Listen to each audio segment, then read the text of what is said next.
Hello, welcome, नमस्ते। मेरा नाम निधि है और लर्न वर्न के इस स्पोकन इंग्लिश कोर्स में आपका बहुत बहुत स्वागत है।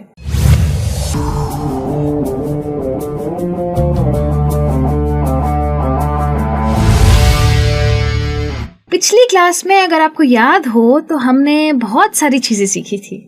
हमने सेंटेंसेस के बारे में सीखा था, हमने सवालों के बारे में सीखा था, एक्सक्लेमेशन मार्क्स के बारे में सीखा था और मैंने आपको ऑर्डर देना भी सिखाया था। कमांड्स कैसे देते हैं उसके बारे में हमने बात की थी। अगर आपको ठीक से याद हो तो जब मैंने आपसे इंटरोगेटिव सेंटेंसेस यानी कि जब सवालों की बात की थी तब मैंने आपसे कहा था कि इस बात पे मैं आपसे और चर्चा करूंगी। तो आज की क्लास का टॉपिक है फ्रेमिंग क्वेश्चंस एंड ग्रीटिंग्स। अब क्वेश्चंस एंड ग्रीटिंग्स मतलब कि सवाल कैसे पूछने हैं और जब आप किसी से पहली बार मिले तो आपको उनसे बात कैसे करनी है। तो उसके बारे में बात करने के लिए जल्दी से रेडी हो जाइए क्योंकि मेरा पहला सवाल ये है कि ये सवाल होते क्या है। सवाल वो है जो आप किसी से पूछते हैं। जब आप किसी से कुछ जानना चाहते हैं तो आप उनसे जो पूछते हैं उसको कहते हैं सवाल। जैसे कि अभी मैं आपसे पूछ रही हूं कि आप कहाँ जा रहे हैं, यानी कि वेयर आर यू गोइंग, तो ये हो गया सवाल। सवाल के आगे आता है क्वेश्चन मार्क, जिसके बारे में हमने पिछली क्लास में खूब सारी बातें की थी। तो अब जब सवालों की बातें करनी ही है तो सवाल ये भी पूछ लेते हैं कि ये सवाल बनाते कैसे हैं। तो ज्यादातर क्वेश्चंस जो होते हैं वो इंग्लिश में WH वर्ड से शुरू होते हैं, यानी कि इंग्लिश की ये जो लैंग्वेज है इसने सवालों के लिए भी अलग से शब्द बना के रखे हैं जिसको हम WH वर्ड्स कहते हैं। इन्हें WH क्यों कहते हैं? क्योंकि ये शुरू ही WH से होते हैं, जैसे कि why, where, when, who and how। मैं जानती हूं कि how WH से शुरू नहीं होता, H से होता है, लेकिन इसकी कैटेगरी का नाम है WH वर्ड्स। जैसे कि अगर मैं आपसे पूछूं why did you not finish your homework, यानी कि अपना होमवर्क क्यों नहीं किया। Where are you off to, कहाँ निकल पड़े। When will you come back, कब तक वापस आओगे। Who are you going with, किसके साथ जा रहे हो। How will you reach there, वहां पहुंचोगे कैसे। ये सारे सवाल इंग्लिश में पूछना पॉसिबल है WH वर्ड्स की मदद से। सिर्फ इतना ही नहीं होते, काफी सारे WH वर्ड्स होते हैं जिनके बारे में एक एक करके आज आपसे बात करने वाली हूं। पर क्या सिर्फ WH वर्ड्स ही होते हैं और कुछ नहीं होता? और भी बहुत कुछ होता है। और भी वर्ड्स होते हैं इंग्लिश में, जैसे कि is, am, are, do, did, was, were, खूब सारे वर्ड्स हैं, ढेर सारे वर्ड्स हैं। जैसे कि अगर मैं आपसे पूछूं is this going to be a problem, क्या ये तकलीफ होगी। आर यू डूइंग ओके, क्या आप ठीक हैं। Do you know who said it, आपको पता है किसने बोला।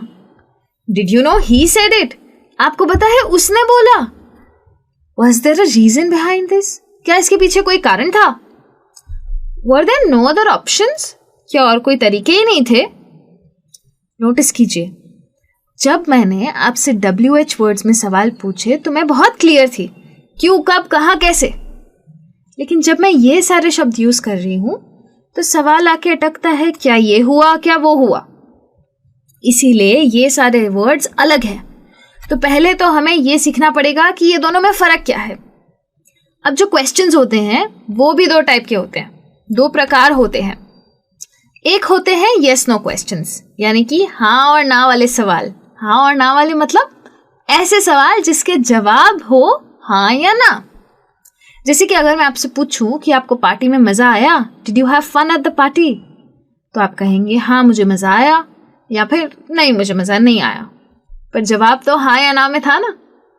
या फिर अगर मैं आपसे पूछूं कि why did you do this, क्यों किया आपने ऐसा, तो क्या आप हाँ या ना में जवाब दे सकते हैं। नहीं। why did you do this का जवाब आपको देना पड़ेगा काफी ज्यादा लेंथ में। क्यों किया आपने ऐसा, मैंने ऐसा किया क्योंकि मैं थक गया था। तो हाँ और ना में देना पॉसिबल नहीं है। जैसे कि वेयर आर यू फ्रॉम, कहाँ से हैं आप, तो शायद आपके जवाब में कोई शहर का नाम हो।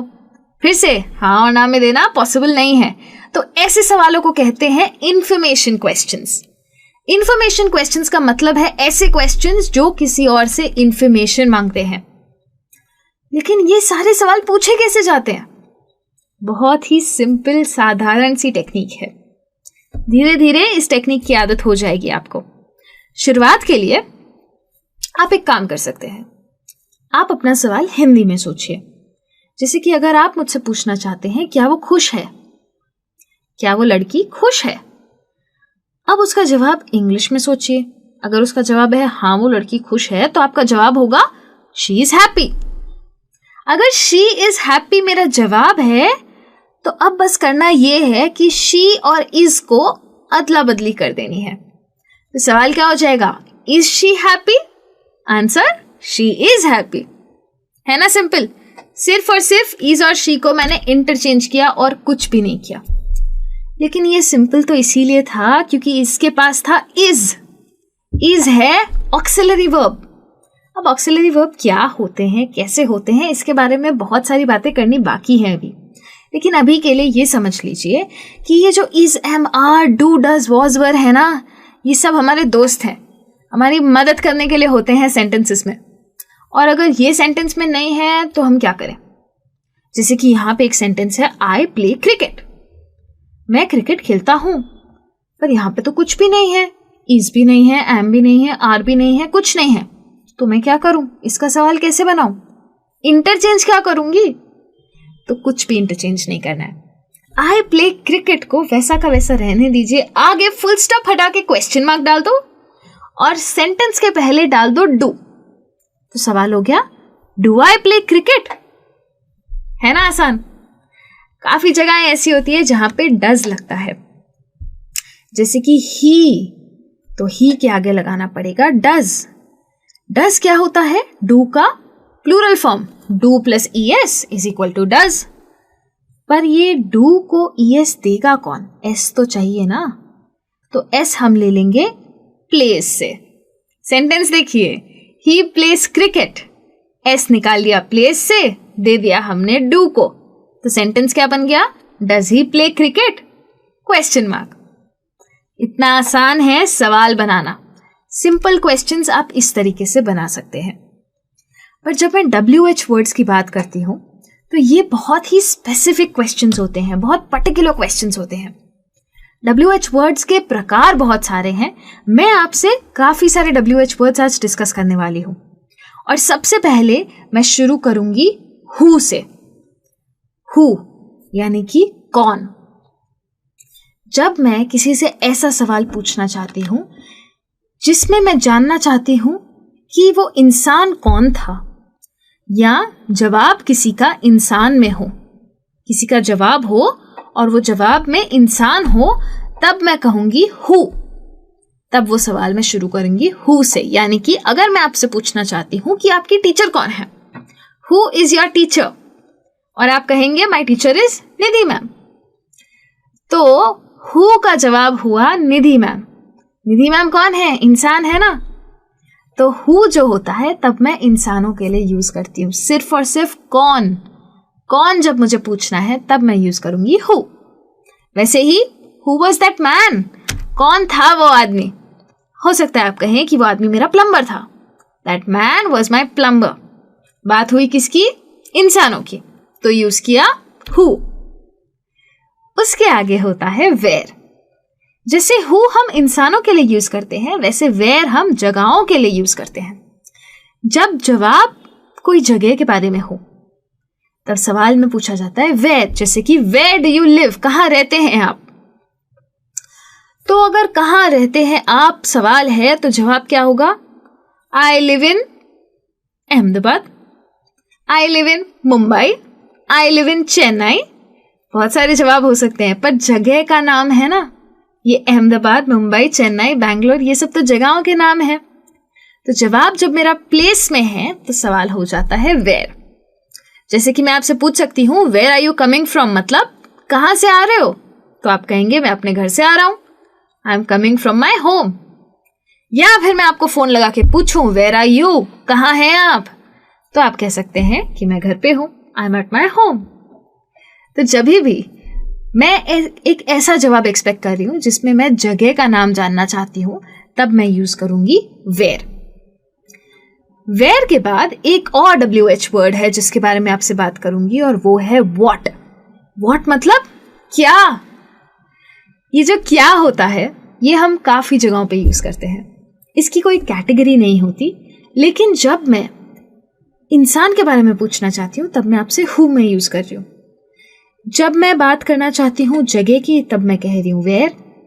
जब मैं किसी चीज की बात करना चाहती हूँ तब मैं यूज कर सकती हूँ व्हाट। जैसे कि मैं आपसे पूछ रही हूँ व्हाट इज द टाइम, समय क्या हुआ है। समय क्या हुआ है यानी कि क्या, तब आ जाता है व्हाट। या फिर मैं आपसे पूछती हूँ वो क्या करते हैं, व्हाट डज ही डू। या फिर मैं आपसे पूछती हूँ आपका नाम क्या है, व्हाट इज योर नेम। तो व्हाट का ट्रांसलेशन है क्या, और ये यूज कर सकते हैं आप चीजों के बारे में पूछने के लिए। इसके अलावा एक और WH वर्ड है जो कि बहुत इंपॉर्टेंट है और इसे कहते हैं व्हेन। 3 आप सीख चुके हैं, ये जो चौथा WH वर्ड है व्हेन, इसका मतलब है कब। कब एक ऐसा शब्द है जो मैं यूज करती हूँ जब मुझे टाइम के बारे में जवाब चाहिए। टाइम जरूरी नहीं है घड़ी वाला टाइम हो सकता है कि 5 बजे 10 बजे, लेकिन ये भी हो सकता है कि कौन सा साल, कौन सा दिन, कौन सा महीना, कौन सी तारीख। जब मेरे जवाब कुछ ऐसे समय में आने लगे तब मैं यूज करूंगी व्हेन। जब मैं एक्सपेक्ट करती हूँ कि कोई मुझे बताए कब, तब मैं यूज करूंगी व्हेन। जैसे कि मैं आपसे पूछती हूँ आपकी शिफ्ट कब खत्म होगी, when will your shift and. तो शायद आप कहना चाहें कि मेरी शिफ्ट 7 बजे खत्म होगी, my shift will end at 7 PM।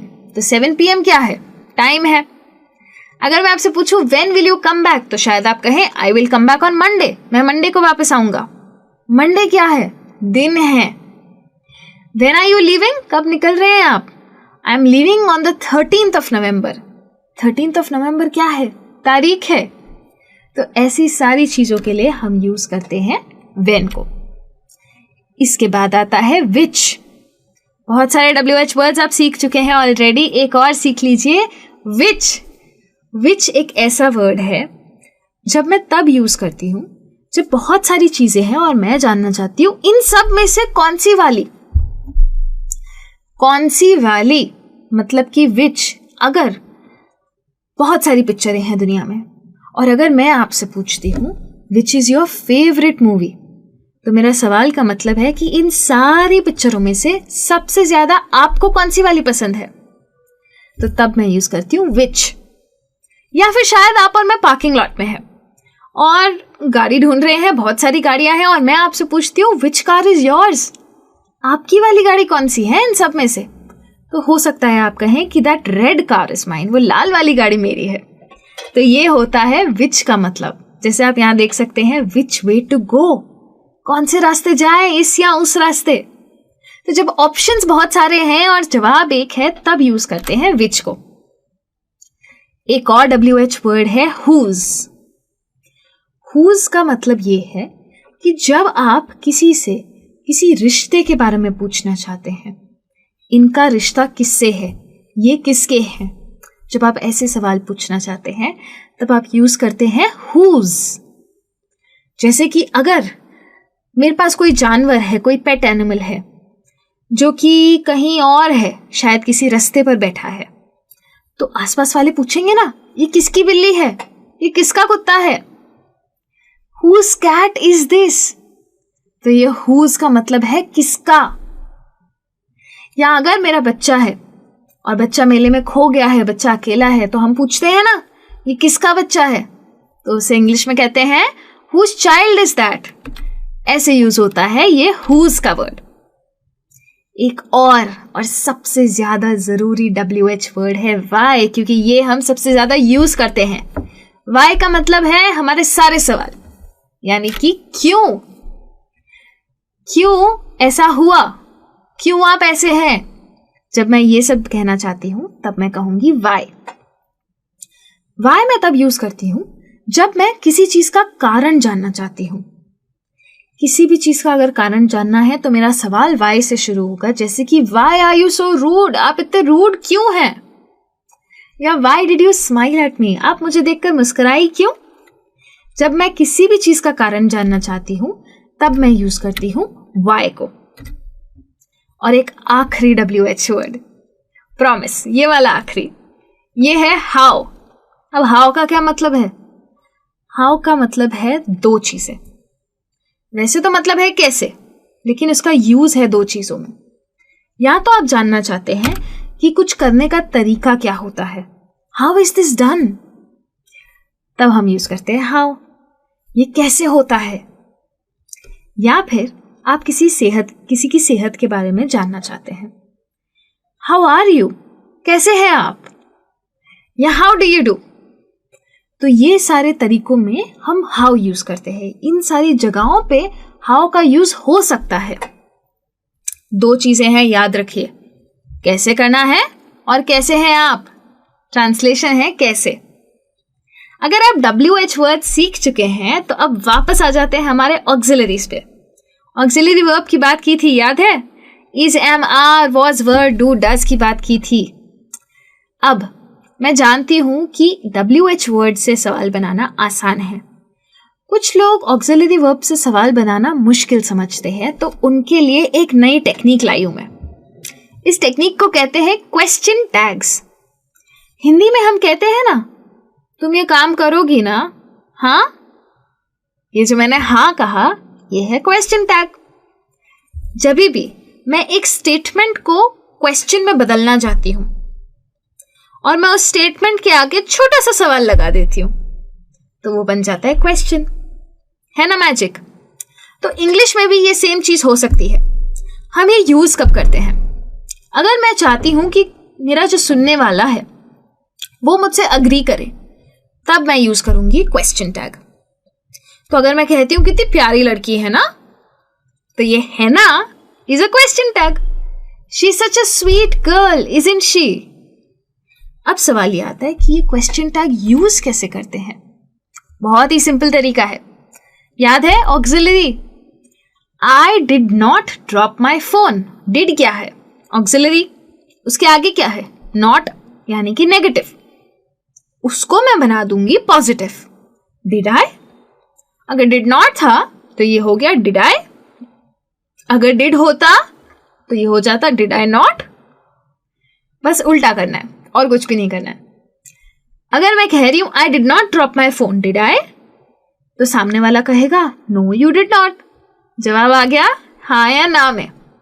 जब हमने ऑक्सिलरी वर्ब्स की बात की थी तभी भी आपसे कहा था कि हाँ या ना वाले जो जवाब होते हैं वो ऑक्सिलरी वर्ब से शुरू होते हैं।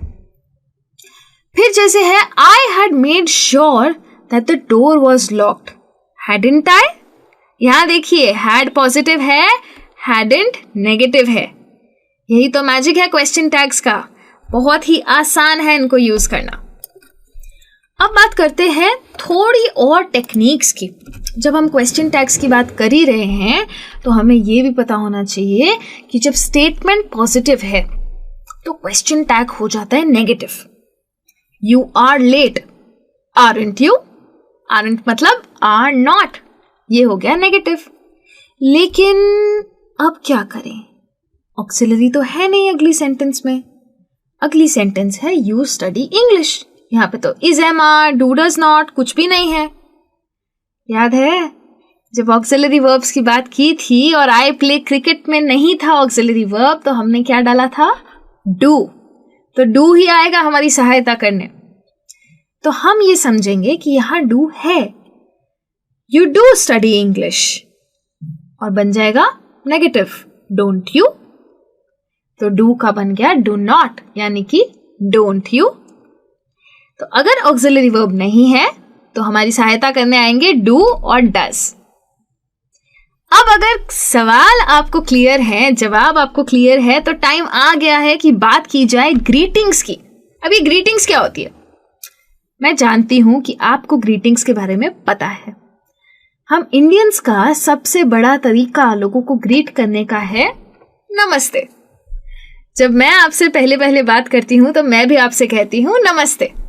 ये हमारा पोलाइट तरीका है लोगों को ग्रीट करने का। इंग्लिश लैंग्वेज में और भी ढेर सारे तरीके हैं ग्रीट करने के। तो आज मैं आपसे उन सारे तरीकों की बात करूंगी और थोड़ी मदद आप भी करेंगे फिर मेरी। अब अगर मैं आपसे कहूं कि आप ऑलरेडी जानते हैं ग्रीट कैसे करना है और करते भी हैं, शायद रोज करते हैं, यकीन नहीं हो रहा? सच में करते हैं? अच्छा आप बताइए, फोन उठा के सबसे पहले आप लोगों को क्या कहते हैं? कहते हैं ना हेलो। ये हेलो क्या है? ग्रीटिंग ही तो है। इंग्लिश की एक ग्रीटिंग का नाम है हेलो। तो जब भी हम किसी से मिलते हैं, किसी से बात करते हैं, तो हम लिखते हैं, हम कहते हैं हेलो। किसी को लिखते हैं तभी भी हम कह सकते हैं हेलो। बस एक रूल है ग्रीटिंग्स का, जब भी किसी से मिलो और ग्रीट करो तो चेहरे पे एक बड़ी सी मुस्कान रखो, क्योंकि अगर आप स्माइल नहीं करेंगे तो सामने वाला भी सोचेगा ये कैसा हेलो है, इनका खुशी भी नहीं है इनको मुझसे मिलने की। इसीलिए स्माइल करना बहुत जरूरी है जब आप ग्रीट कर रहे हैं किसी को। अब ग्रीटिंग्स की भी तो टाइप्स होती है ना, इंग्लिश में हर चीज के प्रकार होते हैं, तो ग्रीटिंग्स के क्यों नहीं? ग्रीटिंग्स में टाइप कुछ ऐसी है कि कुछ फॉर्मल ग्रीटिंग होती है, कुछ इनफॉर्मल होती है। फॉर्मल का मतलब ऐसी ग्रीटिंग जो शायद आप कॉलेज में, आपके ऑफिस में, आपके बॉस के आगे यूज कर सकें, और इनफॉर्मल का मतलब ऐसी ग्रीटिंग जो कि शायद आप अपने दोस्तों के साथ, अपने रिश्तेदारों के साथ यूज कर सके। अब फॉर्मल ग्रीटिंग्स की अगर बात करूं तो good morning, good afternoon, good evening, how do you do, ये सारी चीजें चलती है। और इनफॉर्मल की बात करूं तो ज्यादातर लोग कहते हैं hi, how are you, what's up, क्या चल रहा है। तो ये सारी होती है इनफॉर्मल ग्रीटिंग्स। अब मैं आपको बताती हूँ कि कौन सी वाली कब यूज करनी चाहिए, क्योंकि यही तो सबसे इंपॉर्टेंट चीज है। बॉस को जाके व्हाट्सअप थोड़ी बोलेंगे, इसीलिए जानना जरूरी है कि कब कौन सी ग्रीटिंग यूज करनी चाहिए। तो जैसे कि अगर आप ऑफिस में हैं तो आप किसी से कह सकते हैं hello, how do you do. याद रखिए ऑफिस में है, शांति से बात करनी है, बहुत एक्साइटमेंट नहीं रख सकते हैं। दोस्तों के साथ हम बहुत एक्साइटमेंट रख सकते हैं, लेकिन अगर हम ऑफिस से किसी से मिलते हैं, hello, how do you do, कुछ ऐसा टोन रखना है। अगर आप किसी से कोई सेमी फॉर्मल एनवायरनमेंट में मिलते हैं, जैसे कि आप कॉलेज के प्रोफेसर से मिले, या आप बॉस से कहीं बाहर मिले, या फिर कोई कैजुअल एनवायरनमेंट है कॉलेज में बट किसी बड़े इंसान से मिल रहे हैं, तो आप कह सकते हैं गुड मॉर्निंग, गुड आफ्टरनून या गुड इवनिंग। तब जो भी टाइम है दिन का उस हिसाब से कहिए। ध्यान देना बहुत, अगर शाम है तो गुड मॉर्निंग मत कह देना। अगर आप किसी से पहली बार मिल रहे हैं, शायद बॉस ने किसी से मिलवाया है, शायद मैनेजर ने मिलवाया है, शायद कॉलेज के प्रोफेसर ने किसी से आपको मिलवाया है, या किसी पार्टी में आप किसी से मिले, तो मिलने के बाद आप उनसे कह सकते हैं, जाते वक्त हाथ मिला के आप उनसे कह सकते हैं नाइस टू मीट यू, या फिर प्लीज टू मीट यू। इसका मतलब है आपसे मिलके खुशी हुई। तो उन सामने वाले इंसान को भी बहुत खुशी होगी जब आप ये कहेंगे। अगर आप किसी दोस्त या रिश्तेदार से मिलते हैं तो आप तो जानते ही हैं कि क्या बोलना है। हाय बोलिए, हे दैट बोलिए, हाउ आर यू बोलिए, हाउस लाइफ बोलिए। कोई भी ग्रीटिंग आप दे सकते हैं क्योंकि वो आपके दोस्त है। आप एक्साइटमेंट में बात कर सकते हैं उनसे। आप उनकी तबीयत पूछना चाहते हैं तो आप पूछ सकते हैं व्हाट्स अप, कैसी चल रही है जिंदगी, हाउस लाइफ। अगर आप किसी से बहुत लंबे समय के बाद मिले हैं तो एक बहुत अच्छी ग्रीटिंग है जो कि आप यूज कर सकते हैं। सिर्फ इनफॉर्मल तरीके से यूज करिएगा दोस्तों और रिश्तेदारों के साथ, और कहीं नहीं डालिएगा। पर बहुत अच्छी ग्रीटिंग है इंग्लिश में, उसे कहते हैं लॉन्ग टाइम नो सी। तो अगर आप फॉरेन कंट्री में जाते हैं और आपके फॉरेन दोस्त बनते हैं तो आप उनके साथ ये सब यूज कर सकते हैं। लॉन्ग टाइम नो सी का मतलब है बहुत टाइम हुआ मिले नहीं। बहुत ही अच्छा ग्रीटिंग है, काफी अच्छा लगता है सुनने में, तो एक बार कोशिश जरूर कीजिएगा। अब जब ग्रीटिंग्स की बात कर ही रही हूं तो क्या आप जानते हैं कि इंग्लिश में 50 से भी ज्यादा तरीके हैं ग्रीट करने के। कुछ तो मैं आपको यहां बता चुकी हूं, कुछ आप ढूंढ सकते हैं। देखते हैं आप कितने ग्रीटिंग के तरीके ढूंढ पाते हैं। और आज तो मैंने काफी सारी बातें की ही है आपसे। यस नो क्वेश्चंस की बातें की, इंफॉर्मेशन क्वेश्चंस की बातें की, क्वेश्चन टैग्स की ट्रिक सिखाई, और फॉर्मल और इनफॉर्मल दोनों ग्रीटिंग्स की भी बातें कर ली। तो अब आपका काम क्या है? आपका काम है कि अगर कोई भी सवाल है तो जल्दी जल्दी जाइए हमारे फोरम पे। learn1.com का फोरम है, forums.learn1.com कहते हैं उसे। अपने क्वेश्चंस पोस्ट कीजिए, और आप जानते ही हैं कि आप जिस भाषा में चाहें उस भाषा में आपको उसमें जवाब मिलेगा। अगली क्लास में आपसे बात करूंगी कि एक कॉन्वर्सेशन कैसे शुरू करना है। अभी तक हाय हेलो चल रहा था, अब आगे की भी तो बात करनी है, तो उसकी बात आपसे अगली क्लास में करूंगी। जल्दी से मिलते हैं। Thank you so much and bye bye.